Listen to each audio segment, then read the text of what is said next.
Hello， 大家好，欢迎回到外媒看中国，我是安博人。Western media is in a flutter today after the government of Canada claimed that China killed 4 Canadians earlier this year. Canada's Foreign Affairs Minister Melanie Joly is disgusted that even after she and former Prime Minister Justin Trudeau told China not to do it, they still executed the 4 Canadians who were charged with smuggling illicit drugs into China. How dare they? The Washington Post reported that China maintains a strict policy against drugs, but the country rarely executes Westerners. But were they really Westerners? Well, today we'll take a closer look. This is Reports on China. I'm Andy Boreham here in Shanghai. Let's get reporting. Canada on Wednesday strongly condemned China's execution this year of 4 Canadian citizens over drug offences. The Washington Post reported today as the Western media throws a tantrum over China apparently killing Westerners, despite Justin Trudeau telling them not to do it. The article continues. Canadian Foreign Affairs Minister Melanie Joly told reporters that she'd been following the issue closely for months and that both she and former Prime Minister Justin Trudeau had personally asked China for leniency. We made sure to press on China how much we need to ensure that ultimately these Canadians would be safe, she said.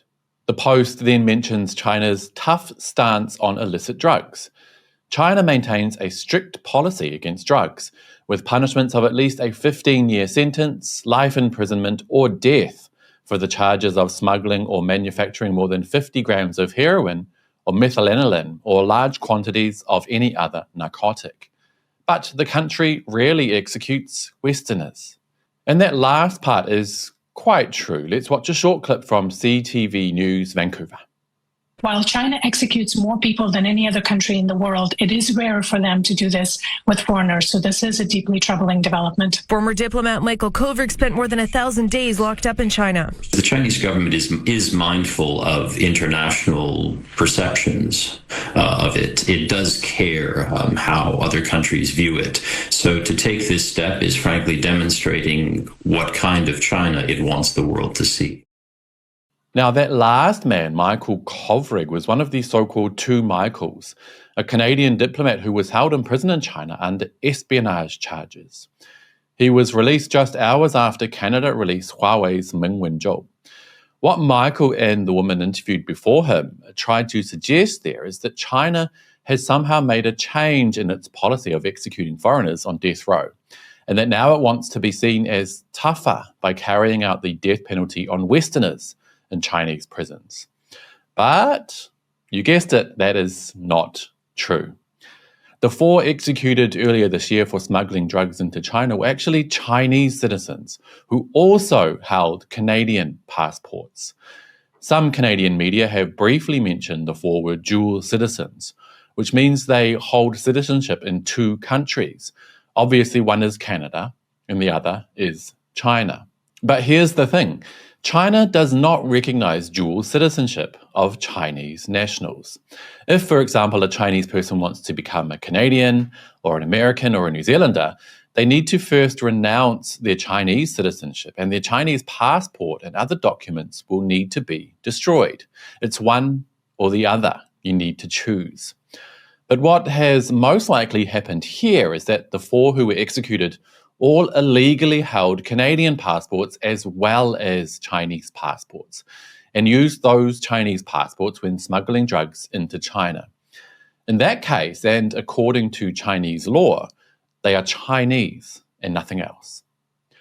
After being caught and arrested, it's very likely that the 4 then claimed to be Canadian citizens in the hope that international relations would help them out just a little bit. Just like that Michael spy mentioned in the clip I showed you earlier. They'd be hoping to get some extra help from Canada to pressure the Chinese government not to execute them for what is considered a very, very serious crime. And it worked to a degree, as the Foreign Minister said. She and former Prime Minister Justin Trudeau tried to put pressure on Beijing in order to curry favour for the prisoners. It didn't work because they're Chinese. And I suspect that's exactly why Canada's Foreign Minister is insisting on not releasing their names, instead claiming to prefer privacy Watch.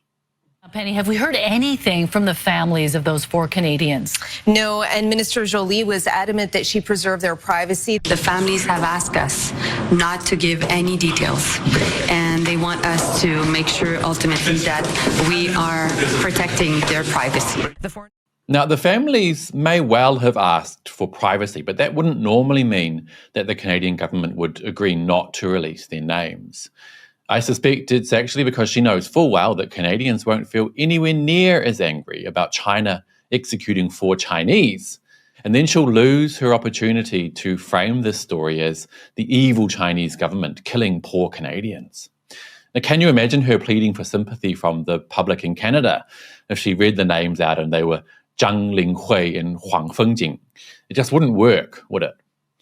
So what people who hope to smuggle illicit drugs into China need to keep in mind is that China has an absolutely zero tolerance approach to drug crimes.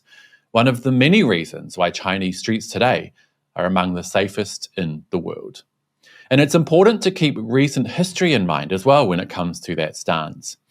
For decades, the British smuggled illicit drugs into China, which had a devastating effect on society here and tore whole communities and families apart. The 2 opium wars came about when China fought back and told Britain that it would no longer tolerate their drug smuggling. And what happened? Britain brought warships and forced China to its knees, even stealing Hong Kong for 156 years in the process. So what's the moral of the story here? Do not bring illicit drugs to China. It's that easy. And on that note, that will be it for today, you guys. But as always, I'd love to hear your thoughts. Was China right in executing those 4 dual citizens? And should Canada just stay out of it? Let me know down below. And don't forget to hit like and subscribe if you haven't already. It really does help the channel. We're coming in on 100,000 followers. Exciting. I'll see you all next time. Bye-bye.